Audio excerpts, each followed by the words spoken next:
네, 다시 한 번 더 이 자리에 나오신 여러분 한 분 한 분을요 진심으로 환영하고 또 축복합니다. 오늘은요 사도행전 18장 1절부터 22절까지의 말씀을 통하여서요 내 백성이 많다라는 제목으로 하나님의 은혜를 함께 나누도록 하겠습니다.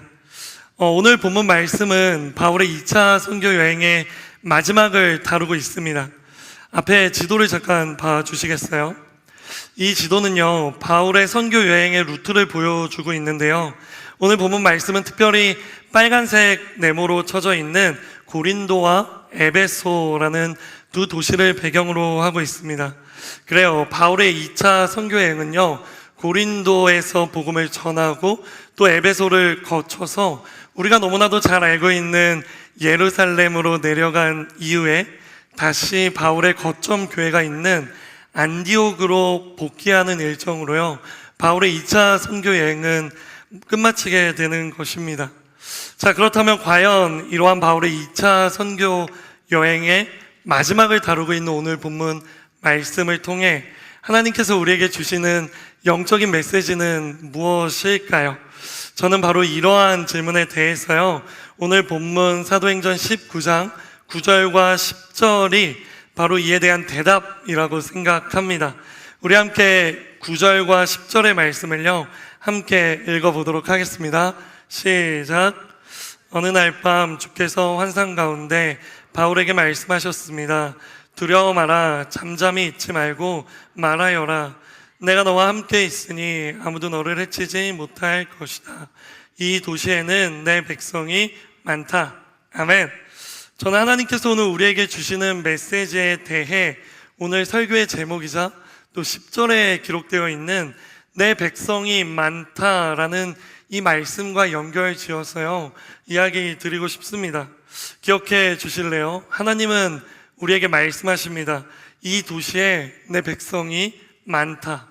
이 도시에는 내 백성이 아직도 이렇게 많다라고 하나님은 말씀하고 계시는 것입니다.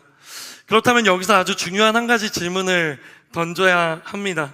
그것은 바로 과연 하나님께서 이렇게 말씀하시는 이유가 무엇일까? 과연 이러한 하나님의 말씀에는 어떠한 의미가 담겨 있는 것일까? 라는 질문이에요. 조금 더 쉽게 말하면요, 과연 하나님께서는 어떠한 목적으로 백성들에게 그리고 우리에게 내 백성이 이렇게 많다라고 말씀하시는 것일까? 라는 질문을 던져보고 싶습니다. 사실 이러한 질문에는요 우리가 조금만 고민해 봐도요 금방 대답을 찾아볼 수 있습니다. 그것은 바로 아직도 이 도시에 내 백성이 이렇게 많으니 너희가 그들에게 복음을 전해서 그들이 다시금 내게 돌아오게 해달라라는 하나님의 그 의미, 하나님의 그 간절한 마음이요 담겨 있는 것입니다. 그래요, 마치 양 100마리를 가진 한 목자가요 양 한 마리를 잃어버렸을 때 그 한 마리를 포기하지 않는 바로 그 마음과도 같은 것이에요. 그 마음을 가지고 99마리의 양을 그 양들을요 우리에 남겨두고요 잃어버린 나머지 한 마리의 양을 찾아서 치열하게 나아가는 그 모습을 담고 있는 것이에요. 정리하면요 그 양 한 마리조차도 포기하지 않으시는 하나님의 그 마음, 그 양 한 마리조차도 내가 결코 놓치지 않을 거야 라는 하나님의 그 마음이요 아직도 이 도시에 내 백성이 많다라는 그 말씀에 담겨 있다라는 것입니다. 사랑하는 여러분, 저는요 확신합니다. 바로 이러한 하나님의 간절한 마음을 아는 사람과 이러한 하나님의 간절한 마음을 모르는 사람의 모습은요 다르다라는 것을 저는 확신합니다. 바울은요 바로 이러한 하나님의 간절한 마음을 알고 있는 사람이었어요. 바울은요 바로 이러한 하나님의 열심을 알고 있는 사람이었습니다. 그래서 바울은 하나님의 이 말씀의 한 가지를 결단하게 되는데요, 그 한 가지가 무엇이냐면 바로 사도행전 18장 11절의 말씀입니다. 우리 함께 큰 목소리로 읽어보도록 하겠습니다. 시작.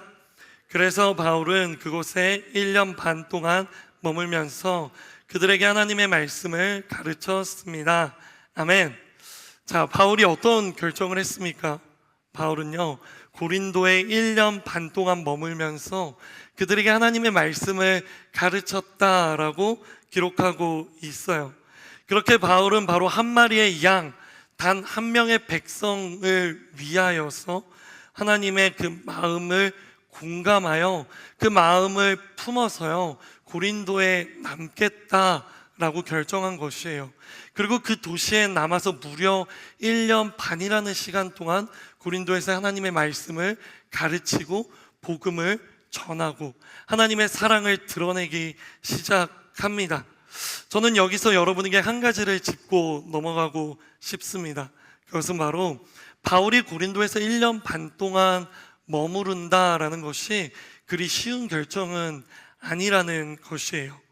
바울이 1년 반 동안 고린도에 머물러 있겠다라는 그 결정을 놓고 그럴 수도 있지, 고린도에 1년 반 동안 머물면서 복음을 전할 수도 있지 라고 가볍게 생각해서는 안 됩니다. 왜냐하면요, 한 도시에 오래 머무는 것은요, 그 당시 바울에게 있어서 결코 쉬운 일이 아니었기 때문이에요. 왜냐하면 바울이 한 도시에서 복음을 전하자 어떤 일이 일어났죠? 그 복음을 믿고 하나님께 돌아오는 사람들이 생겨나기 시작합니다. 소수의 사람들이었나요? 그렇지 않아요. 다수의 사람들이 복음을 믿고 예수님을 믿는 자로, 또 예수님을 따르는 자로 돌아오게 되는 거예요. 그 사람들의 수가 늘어나자 어떠한 일이 일어납니까? 바로 바울을 시기하고 질투하는 사람들이요, 생겨나기 시작하는 거예요. 그리고 그렇게 바울을 질투하고 시기하는 사람들은 바울을 박해하기 시작했고 바울을 핍박하기 시작했습니다. 이것이 바울의 공통적인 그 선교의 패턴인 것이에요. 하나님의 말씀을 따라 한 도시에 가서 복음을 전하고 그 복음을 전하자 믿는 사람들이 생겨나자 그 사람들을 보고 유대 종교 지도자들은 바울을 시기하며 박해하고 핍박하는 바로 그러한 패턴들이요, 그동안 바울의 선교 모습에서 계속적으로 나타난 것입니다. 바로 이러한 패턴들은요, 우리가 오늘 살펴보고 있는 이 고린도라는 도시에서도요, 동일하게 일어났습니다. 역시나 고린도에서도 바울을 향한 시기와 질투로 인해 바울을 향한 박해와 핍박이 일어나기 시작한 것입니다. 그럼에도 불구하고 바울은요, 고린도에 1년 반이나 머물면서 계속해서 하나님의 말씀을 가르치는 것입니다. 나를 공격하는 핍박이 있고 나를 방해하는 박해가 있어도, 그리고 그 박해와 핍박으로 나의 목숨이 언제 끊어질지 모르는 그러한 위협 속에서도요, 바울은 포기하지 않는 것입니다. 바울은 고린도에 1년 반을 머물면서 그러한 핍박과 싸우며 계속해서 하나님의 말씀을 가르치고 있는 것이에요. 이러한 모습을 보면서요, 저는 한 가지 궁금증이 생겼어요. 어떻게 그것이 가능할까라는 궁금증이었어요. 바울은 박해와 핍박이 두렵지 않은가? 바울은 공격당하는 게 너무 익숙해지고 자기의 목숨이 위태위태한 상황이 너무 익숙해서 이제 아무렇지도 않은 건가? 라고 생각할 수 있지만요, 저는 그렇게 생각하지 않습니다. 바울도 우리와 똑같은 사람이에요. 바울도 박해와 핍박이 두렵고요, 무서웠을 것입니다. 그래서 바울도 도망치고 싶고 안전한 곳으로 가 그곳에 머물고 싶었을 것이라고 생각합니다. 그런데 그는 그렇게 하지 않습니다. 안전한 곳으로 갈 수 있지만 가지 않습니다. 도망갈 수 있지만 도망가지 않습니다. 왜일까요? 그 이유는요, 하나님께서 바울에게 이 도시에는 내 백성이 많다라고 말씀하셨기 때문이에요. 바로 그 말씀을 통해서 바울은 하나님의 간절한 마음, 하나님의 그 뜨거운 하나님의 열심, 한 영혼도 포기하지 않으시겠다는 하나님의 그 간절한 마음을 알았기 때문에 바울은 그 고린도에서 나갈 수 없었던 것입니다. 사랑하는 여러분, 기억해 주시겠어요? 하나님의 사랑은 핍박의 두려움을 이기는 것입니다. 하나님의 마음을 알게 되면 찾아오는 두려움을 극복하는 저력이 생기는 것입니다. 바울은 바로 그러한 하나님의 마음을 알았고 하나님의 그 마음을 품었기 때문에 모든 박해와 핍박을 극복할 수 있을 만한 충분한 저력을 가질 수 있었어요. 그래서 바울은 그 저력을 가지고 어떠한 핍박과 박해가 있다고 할지라도요, 그것을 떠나지 않고 무려 그곳에 1년 반이나 버티면서 하나님의 말씀을 전했던 것입니다. 사랑하는 갈렙 공동체 여러분, 이것이 바로 하나님의 마음을 아는 사람들의 모습입니다. 그렇다면 우리는 이 부분에서요, 우리 스스로에게 한번 질문해 보아야 합니다. 우리의 모습을 한번 점검해 보아야 합니다. 우리는 하나님의 이러한 모습을 알고 있는가? 한번 스스로에게 물어보시겠어요? 한 영혼을 포기하지 않기 위해 끝까지 하나님께서 나아가시는 그 모습, 바로 그 마음을 우리는 알고 있는가?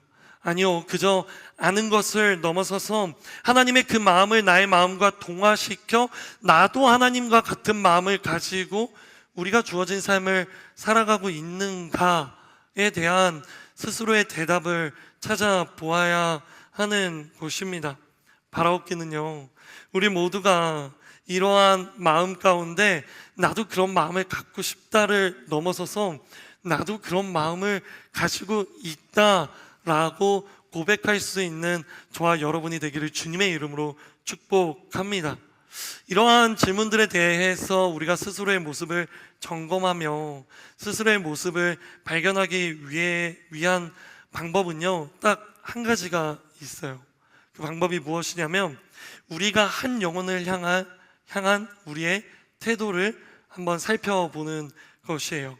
한 영혼을 향해 나는 어떠한 마음, 어떠한 태도를 가지고 있는지를요, 한번 돌이켜보면 되는 것입니다. 첫 번째로, 먼저 내가 하나님께서 이 사람은 내 백성이다, 이 사람은 아직 나를 모르지만 이 사람은 내가 훗날 구원할 나의 백성이다 라고 하나님께서 말씀하시는 그 한 영혼을 우리가 알고 있는지부터 점검해 보아야 합니다. 하나님께서 우리에게 한 사람을 보여주시며 이 사람은 나의 백성이야, 그러니 너가 이 사람에게 하나님의 말씀을 가르치고 복음을 전해서 나의 백성이 되도록 돌아오게 해야 해 라는 마음을 주시며 우리가 바라보고 있는 사람, 또 우리가 가까이 하고 있는 사람이 있는가를 점검하는 것이 첫 번째 단계인 것이에요.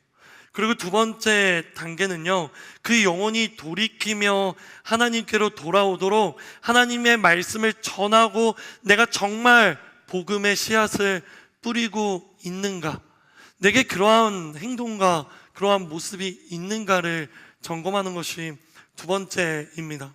그리고 마지막 세 번째는요, 그러한 가정 가운데 어떠한 박해나 핍박 혹은 하나님을 알지 못하는 사람들의 조롱이 있다고 할지라도요, 포기하지 않고 물러서지 않고 그 사람을 향해 끝까지 하나님의 사랑을 전하는 그러한 모습이 있는가, 바로 이것을 점검해 보는 것입니다. 바라옵기는 저는 여러분이 스스로의 모습을 점검했을 때 이 세 가지의 마음과 태도가 여러분 모두에게 있기를 주님의 이름으로 축복합니다. 그렇게 우리도요, 바울처럼 하나님의 마음을 알고 그 마음을 품어 하나님이 말씀하시는 그 한 영혼을 향해, 그 한 영혼을 위해 복음을 전하고 말씀을 가르치는 진정한 그리스도의 담대한 증인이 되기를요, 예수님의 이름으로 축복하는 것입니다. 사실 우리가 이러한 이야기를 들으면요, 우리 여기 앉아있는 모두는 동의할 거예요. 그래, 저렇게 살아야지, 나도 저렇게 살고 싶어 라는 마음을 우리가 모두 가질 것이라고 생각을 합니다. 그런데요 여러분, 문제가 있어요. 어떤 문제가 있냐면, 그렇게 살고 싶지만 우리는 그렇게 사는 것이 쉽지 않다라는 것이에요. 우리의 삶 속에서 하나님의 마음을 알고 바울처럼 살아가는 것이 결코 쉽지 않다는 것이 우리에게 있는 문제이지 않습니까? 왜냐하면 우리가 그렇게 살아가려고 노력할 때 그리스도의 담대한 증인으로서 각자의 자리에서 능력 있는 예수님의 제자로 살아가려고 노력은 하지만 그 노력 가운데 찾아오는 어떠한 어려움들, 그리고 현실적인 장애물들, 그리고 심지어는 하나님을 부정하는 세상의 조롱과 핍박들이 찾아올 때 우리는 거기서 한 걸음 뒤로 주춤하기 때문이에요. 그렇기 때문에 우리는요, 바로 이러한 문제를 놓고요, 하나님 앞에 이러한 질문을 던져야 돼요. 하나님, 우리는 어떻게 이 모든 것을 이겨내고 하나님의 마음을 품어 바울과 같이 살 수 있겠습니까? 내 삶에 고난이 있고 핍박이 있고 내 삶에 어떠한 박해가 있어도 나도 바울처럼 포기하지 않고 하나님의 마음을 가지고 한 영혼을 위해 끝까지 복음을 전하는 그러한 삶, 그 삶을 내가 어떻게 살아갈 수 있습니까? 라는 그 질문을요, 하나님께 던져야 하는 것이에요. 그렇기 때문에 저는 이 질문에 대한 대답을 살펴보기 위해서요, 오늘 본문 말씀으로 돌아가 세 가지를 살펴보려고 해요. 왜냐하면요, 오늘 본문 말씀에는 하나님께서 여러 가지 어려움과 장애물로 망설이고 있는 우리에게 너무나도 명확하게 말씀하시는 하나님의 음성이 기록되어 있기 때문입니다. 그 말씀이 무엇입니까? 그것은 바로 어느 날 밤 환상을 통해 하나님께서 바울에게 하신 말씀, 바로 사도행전 18장 9절의 말씀이에요. 우리가 오늘 사도행전 18장 9절의 말씀을 여러 번 읽을 거예요. 그렇게 여러 번 읽을 때 그저 입술로만 따라 읽는 것이 아니라 우리가 그 말씀을 읽을 때 그 말씀이 우리의 마음판에 새겨지는 그러한 은혜가 있기를 주님의 이름으로 축복합니다. 아멘. 자, 그럼 우리 한번 사도행전 18장 9절의 말씀을요, 큰 목소리로 읽어보도록 하겠습니다. 시작. 어느 날 밤 주께서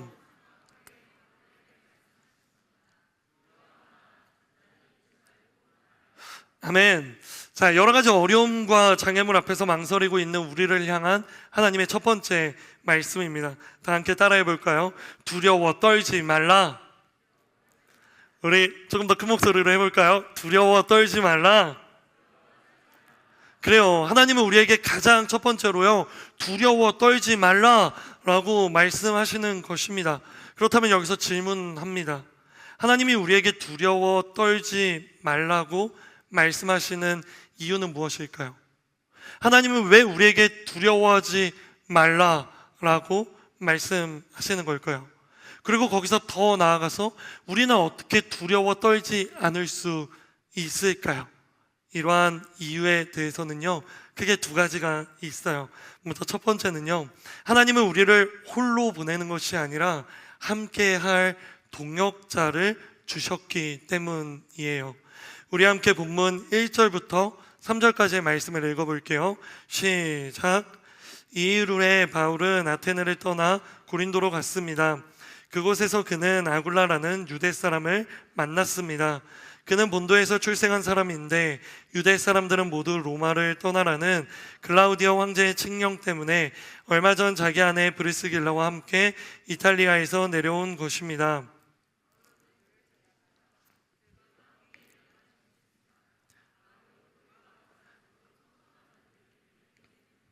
아멘. 자, 아테네를 떠나 고린도에 도착하고 나서 그곳에서 1년 반을 머무는 바울에게요, 하나님께서는 혼자 지내게 하지 않으셨습니다. 하나님께서는 바울에게 든든한 동역자를 붙여주십니다. 그가 누구입니까? 바로 2절에 기록되어 있죠. 아굴라와 브리스길라라는 사람입니다. 바울은요, 아굴라와 브리스길라에 대해서요, 로마서 16장 3절과 4절을 통해서요, 이렇게 묘사합니다. 제가 읽어드릴게요. 그리스도 예수 안에서 내 동역자인 브리스가와 아굴라에게 안부를 전해 주십시오. 그들은 생명의 위협을 무릅쓰고 내 생명을 구해주었습니다.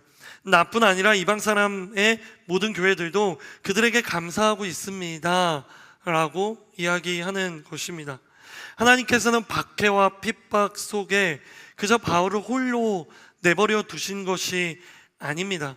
바울의 생명을 구하기 위해, 바로 그러한 바울을 위로하기 위해 하나님께서는 브리스가와 아굴라라는 사람을요 예비해 주신 것이에요. 그뿐입니까? 우리가 읽지는 않았지만 5절의 기록을 보면요, 또 실라와 디모데라는 바울의 든든한 동역자들이요 마케도니아로부터 지금 현재 바울이 있는 고린도로 오게 된다라는 것을 우리는 살펴볼 수 있어요. 그렇게 실라와 디모데까지 고린도로 와 바울과 함께 하게 되므로 바울은 이제 말씀을 전하는 일에만 전념할 수 있었다라고 성경은 또 기록하고 있습니다. 그렇게 바울은요 적재적소에 하나님께서 보내주시는 하나님의 동역자를 만날 수 있었기 때문에 그는 두려움에 떨지 않을 수 있었던 것입니다. 사랑하는 여러분, 기억해 주십시오. 하나님은 결코 우리에게 사명이라는 것을 맡기시면서요 그것을 홀로 감당하라 라고 말씀하지 않으십니다.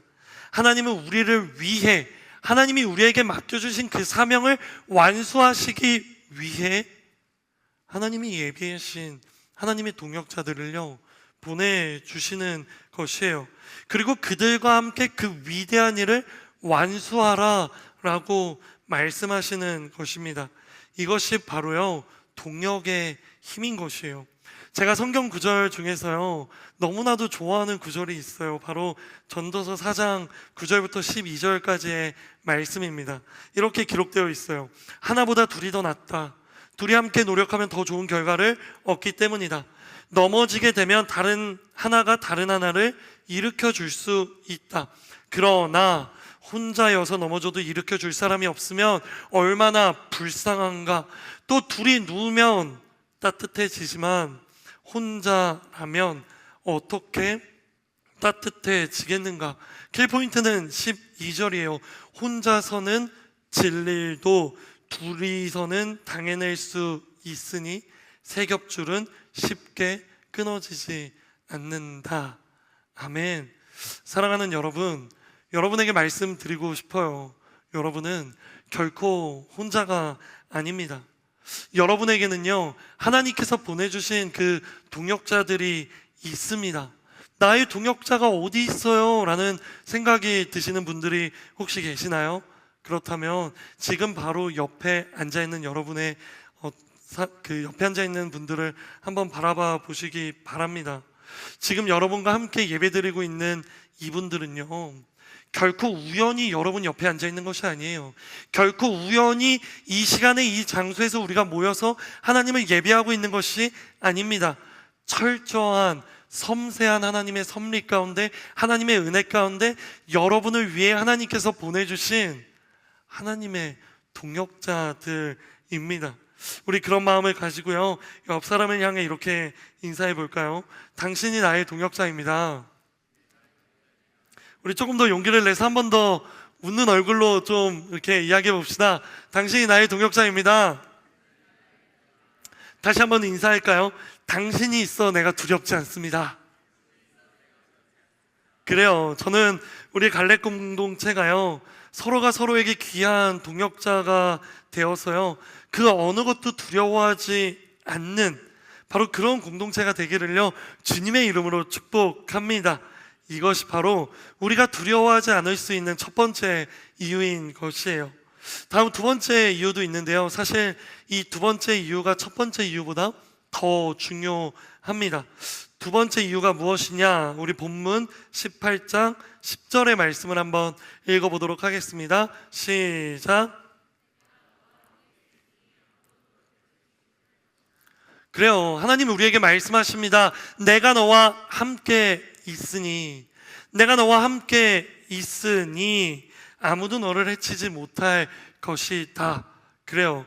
우리가 두려워할 수 없는, 우리가 두려워하지 않을 수 있는 두 번째 이유는 하나님이 우리와 함께 하시기 때문입니다. 사랑하는 여러분, 믿는 분들만 아멘으로 화답하십시오. 하나님은 여러분과 함께하고 계십니다. 아멘. 하나님이 여러분과 함께하고 계시는데 혹시 마음 가운데 두려움이 찾아오시는 분들이 계십니까? 그 이유가 무엇인 줄 아시나요? 그 이유는 하나님이 나와 함께 하시다고 생각은 하지만 하나님을 향한 올바른 정립이 되어 있지 않기 때문이에요. 여러분에게 또 물어볼게요. 여러분은 하나님이 어떤 분이라고 생각하십니까? 저는요, 하나님은 이 세상을 창조하신 분이라고 생각합니다. 세상의 과학자들이 창조로는 과학적이지 않고 진화되었다라고 말하고 우연적인 폭발로 인해 만들어졌다 말해도 저는 하나님이 이 세상을 말씀으로 창조하셨다는 것을 믿습니다. 그래서 하나님은 제게 있어서 이 세상을 창조하신 분입니다. 그뿐입니까? 하나님은 그렇게 창조하신 이 세상을 여전히 다스리고 있는 분이십니다. 바로 그 창조의 하나님, 이 거대한 창조를 여전히 하나님의 능력으로 다스리시고 있는 능력의 하나님, 바로 그 하나님이 저는 우리와 함께 계시다라는 것을 믿습니다. 그렇기 때문에 저는 이러한 이유로 저는 두려움이 우리에게 있을 수 없다라고 말씀드리는 것입니다. 사랑하는 여러분, 이 시간 선포합니다. 모든 두려움은 떠나가고 평안함이 가득할지어다. 이것이 가능할 수 있는 이유는 하나님을 향한 올바른 정립, 그리고 그 하나님이 나와 함께 하신다는 명확한 확신과 신뢰가 있어야 하는 것이에요. 이 시간 여러분을 축복합니다. 나는 여러분이 하나님을 향한 올바른 정립이 있게 되기를 주님의 이름으로 축복합니다. 그리고 저는 여러분이 그러한 하나님이 여러분과 함께 하신다는 확실한 신뢰를 가지게 되기를요 주님의 이름으로 축복하는 것입니다. 이것이 바로 제가 오늘 여러분과 함께 나누고 싶은 첫 번째 하나님의 영적인 메시지입니다. 다음 두 번째로 넘어가서요, 우리 함께 다시 한번 사도행전 18장 9절의 말씀을 읽어보도록 하겠습니다. 다시 한번 더 큰 목소리로 읽을게요. 시작. 어느 날 밤 주께서 환상 가운데 바울에게 말씀하셨습니다. 두려워 마라. 잠잠히 있지 말고 말하여라. 아멘. 여러 가지 어려움들과 장애물 앞에서 망설이고 있는 우리를 향해 하시는 하나님의 두 번째 말씀은 이것입니다. 다 함께 따라해 볼까요? 잠잠히 있지 말라.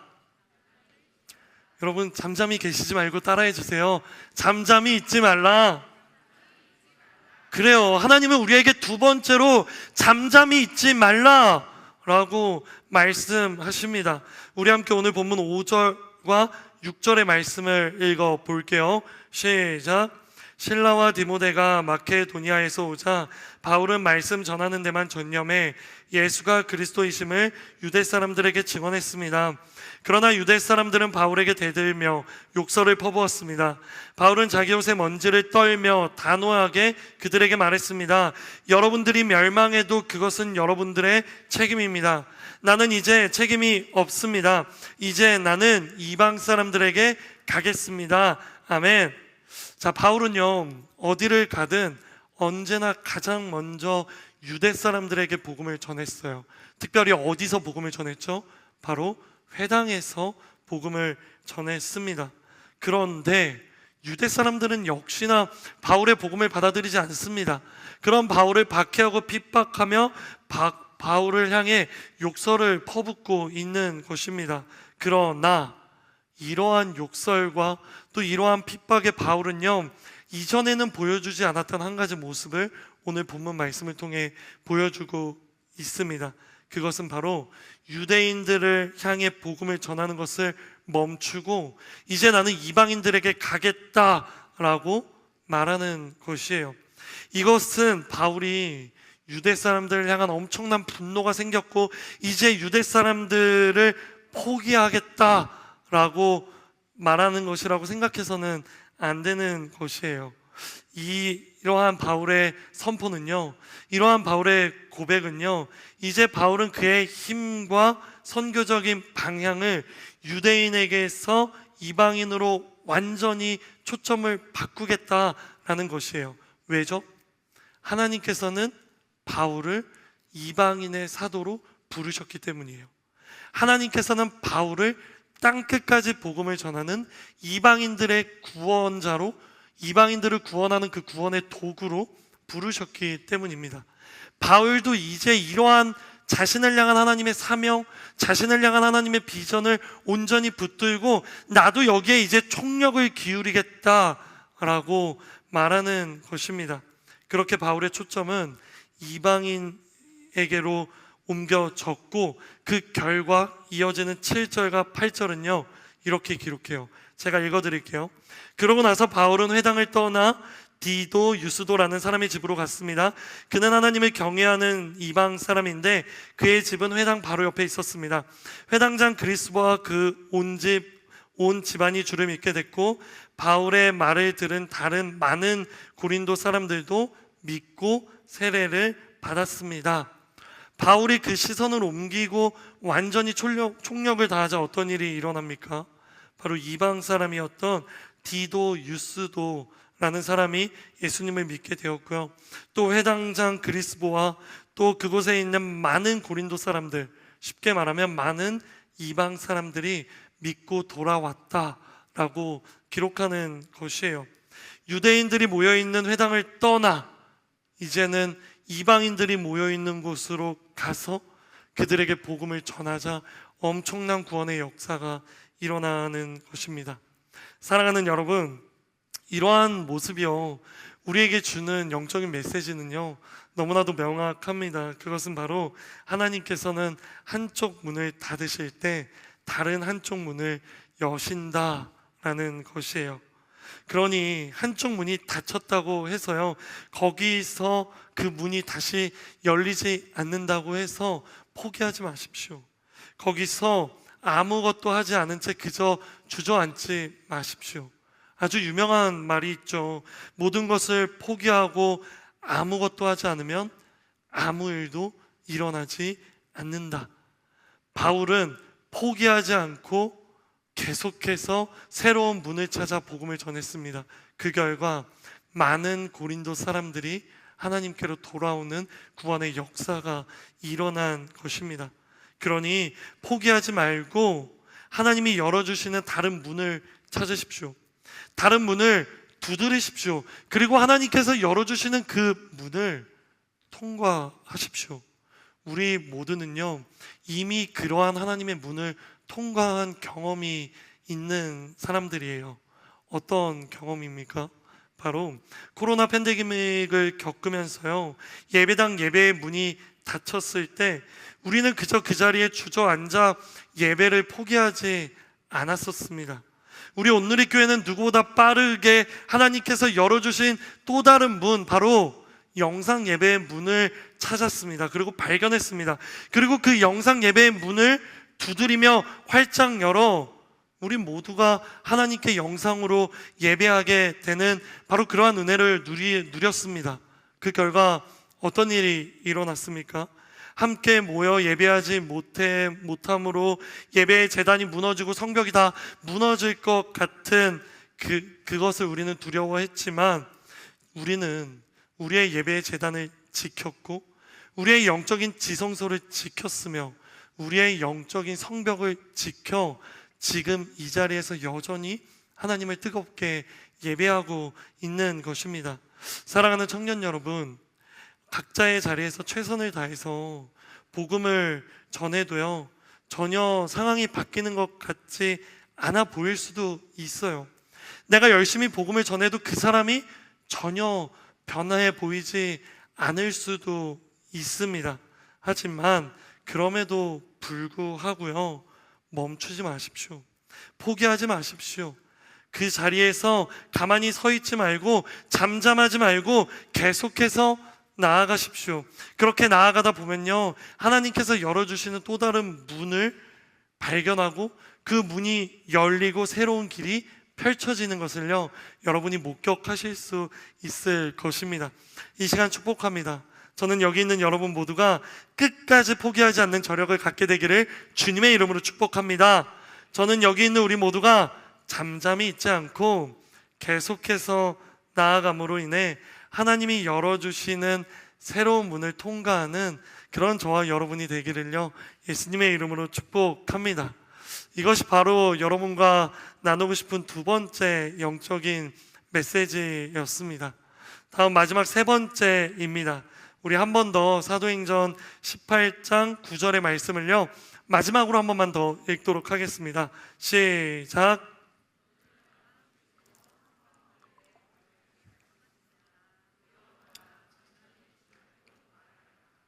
아멘. 자, 여러 가지 어려움들과 장애물 앞에서 망설이고 있는 우리를 향해 하시는 첫 번째 말씀, 두려워 떨지 마라. 두 번째 말씀, 잠잠히 잊지 말라. 그리고 마지막 세 번째 말씀은 이것입니다. 다 함께 따라해 볼까요? 담대히 말을 하라. 담대히 말을 하라. 그래요. 마지막 세 번째는 담대하게 말을 하라. 즉, 큰 소리로 외치라는 것입니다. 큰 소리로 복음을 선포하라는 것입니다. 너무나도 분명한 하나님의 말씀을 기억하시죠? 디모데후서 4장 2절이에요. 너는 말씀을 전파하라. 너는 말씀을 전파하라. 때를 얻든지 못 얻든지 항상 힘쓰라. 그래요. 담대하게 말씀을 전파하십시오. 온 세상이 복음을 들을 수 있도록, 온 세상의 사람들이 복음이 들릴 수 있도록 계속해서 담대하게 말하기를 힘쓰십시오. 아무리 전해도 듣는 것 같지 않아도, 아무리 전해도 바뀌는 것 같지 않는다고 할지라도 그것으로 끝나는 것이 아닙니다. 제가 너무 좋아하는 문장이 있어요. 어떤 문장이냐면요, 진심은 항상 통하는 것은 아니지만, 진심은 언제나 통하는 것은 아니지만 언젠가는 통한다라는 것입니다. 우리가 하나님의 마음을 품고 진심을 다해 계속해서 복음을 전하며 나아가면 우리의 그 진심이 언젠가는 통하게 됩니다. 언제입니까? 그게 바로 하나님의 때예요. 어떻게 그 일이 일어납니까? 하나님의 방법으로요. 하나님은 우리에게 말씀하셨어요. 때와 시기는 아버지께서 자기 권한에 두셨으니 너희가 알 바가 아니요, 또 때와 시기는 하늘의 천사도 아들도 모르고 오직 아버지만 아신다고 말씀하셨어요. 그리고 하나님은 주의 날이 밤에 도둑같이 이른다고 말씀하셨습니다. 그러니 때를 얻든지 못 얻든지 말씀을 전파하십시오. 담대히 복음을 전하십시오. 그렇게 담대히 전하다 보면 하나님의 때가 찰 것이요, 하나님의 때가 차면 하나님의 방법으로 하나님의 구원 역사를 일으키시는 것입니다. 이 시간 특별히 그러한 하나님을 신뢰하며 가정의 구원을 놓고 기도하는 분들을 위해 축복해 드리고 싶어요. 여러분의 가정에 반드시 구원이 임할 것입니다. 하나님의 때에 하나님의 방법으로 하나님께서 직접 구원을 일으키실 것입니다. 그러니 염려하지 마십시오. 오직 모든 일에 기도와 간구로 감사함으로 하나님 앞에 계속해서 아뢰며 나아가십시오. 그러면 하나님께서 여러분을 통로로 사용하시고 하나님께서 여러분을 도구로 사용하셔서요, 여러분의 가정에 구원의 역사를 일으켜 주실 것이에요. 왜냐하면요, 하나님께서는 아직 나를 알지 못하는 백성이 많다라고 말씀하시면서요, 잃어버린 어린 양, 잃어버린 그 한 어린 양, 아직 돌아오지 않은 그 한 사람을 끝까지 찾으시며 포기하지 않으시는 분이기 때문이에요. 그러니 여러분, 이러한 하나님의 마음을 분명히 알고, 그리고 그 마음을 품어 세상이 아무리 우리에게 헛수고라고 조롱해도 이제는 좀 그만하라며 박해하고 핍박해도, 첫 번째로 두려워 떨지 말고, 두 번째로 잠잠하지 않으며, 세 번째로 끝까지 담대하게 복음을 전하는 저와 여러분이 되기를 주님의 이름으로 축복합니다. 제가요, 오늘 말씀을 준비하면서요, 마음속에 한 가지 큰 소원이 들었어요. 그게 뭐냐면, 말씀을 나누고 이 찬양을 꼭 함께 하나님 앞에 올려드리고 싶다라는 마음이었어요. 그 찬양의 제목은요, 바로 아무것도 두려워 말라라는 찬양입니다. 우리 이 시간 마음을 다해 하나님 앞에 찬양하며 나아갈 때 이 찬양의 가사가 운율이 있는 여러분의 기도로 하나님께 올려드리는 시간이 되기를 바랍니다. 우리 이 시간 함께 찬양하겠습니다.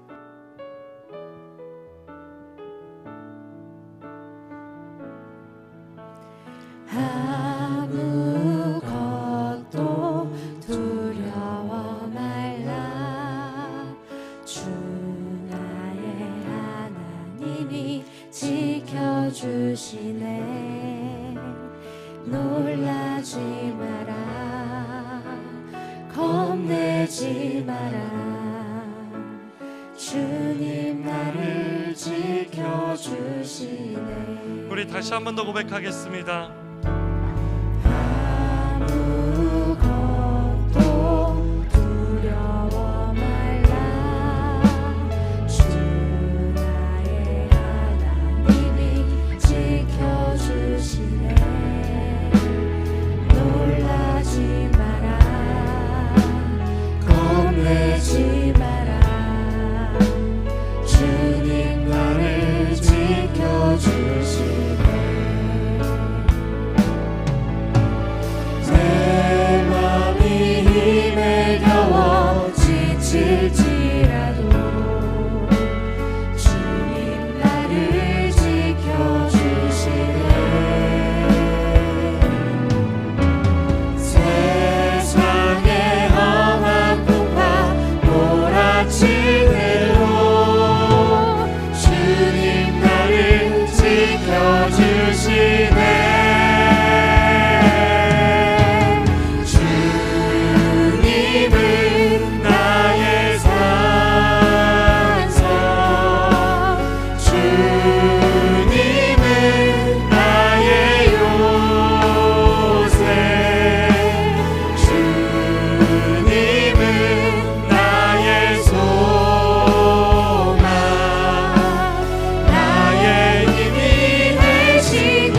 고백합니다. 주님은 나의 산성.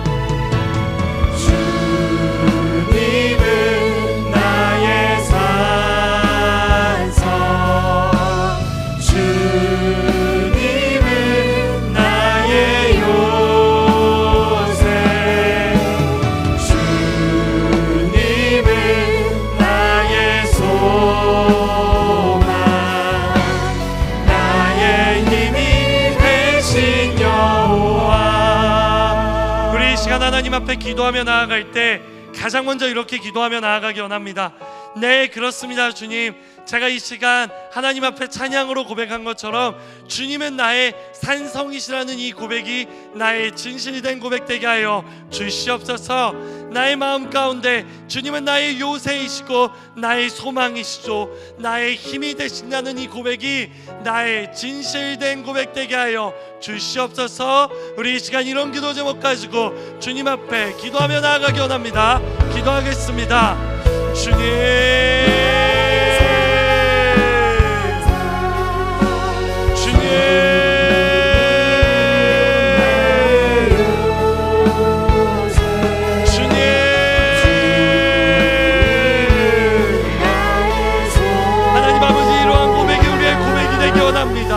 나의 입술의 고백으로 끝나는 것이 아니라 주님은 나의 산성이시오, 나의 요새이시오, 나의 소망 되신다는 바로 이 고백이 하나님 아버지 나의 진실된 고백 되게 하여 주시옵소서. 주님은 나의 산성이시오, 나의 요새이시오, 나의 소망 되신다는 바로 시편의 말씀이, 시편의 고백이 나의 고백 되게 하여 주시옵소서. 그 고백으로 말미암아 주님만의 나의 힘이 되시고 나의 소망 되신다는 하나님 아버지 그 고백으로 하나님 아버지 우리가 나아가게 하여 주시옵소서. 이 시간 하나님 아버지 우리의 마음 가운데 하나님을 향해 의지하는 마음, 하나님 한 분만을 소망하는 마음, 하나님 한 분만을 신뢰하는 마음, 하나님 아버지 바로 그 마음을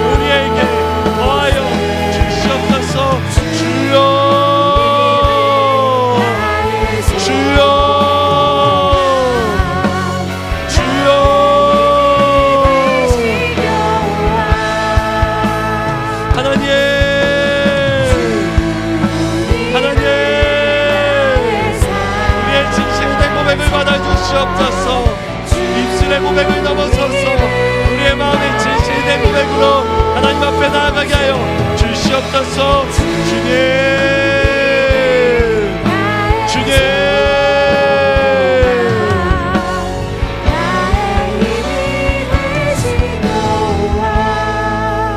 우리 이 시간 한 번만 더 기도하며 나아가기 원합니다.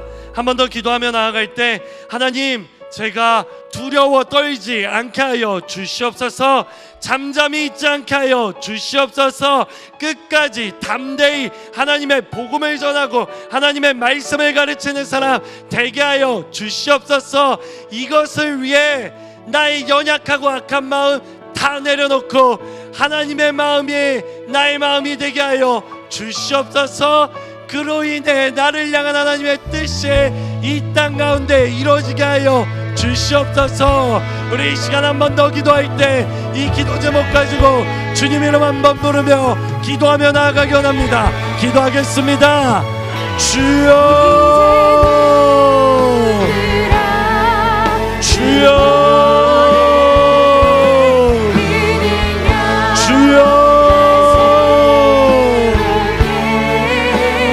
하나님, 두려워 떨지 않는 우리 되게 하여 주시옵소서.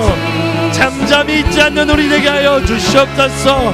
끝까지 내가 담대하게 말씀을 전하는 사람, 끝까지 내가 하나님만을 바라보는 사람, 우리 이 시간 그런 사람들이 다 되게 하여 주시옵소서. 그것을 위해 부족하고 연약한 나의 마음은 내려놓고 온전한 하나님의 마음을 품고 그 마음으로 말미암아 하나님 앞에 나아가는 바로 그 사람, 그 한 명의 사람, 그 사람이 내가 되게 하여 주시옵소서. 하나님, 하나님, 하나님, 주님, 하나님,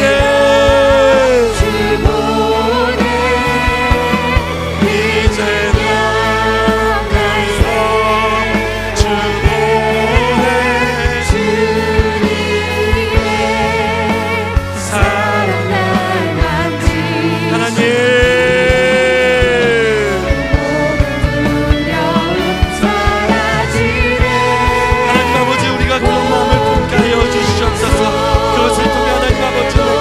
하나님의 마음을 품어 나아가는 그런 사람들 되게 하여 주시옵소서.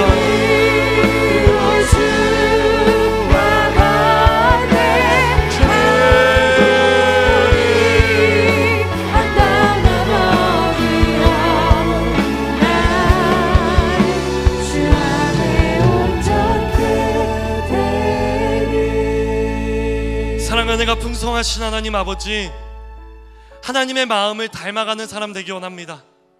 연약하고 악한 나의 마음은 하나님이 이제 다 십자가에 못 박고 나를 향한 하나님의 그 마음, 한 영혼을 끝까지 포기하지 않으시는 하나님의 그 마음을 닮아가는 사람 되게 하여 주시옵소서.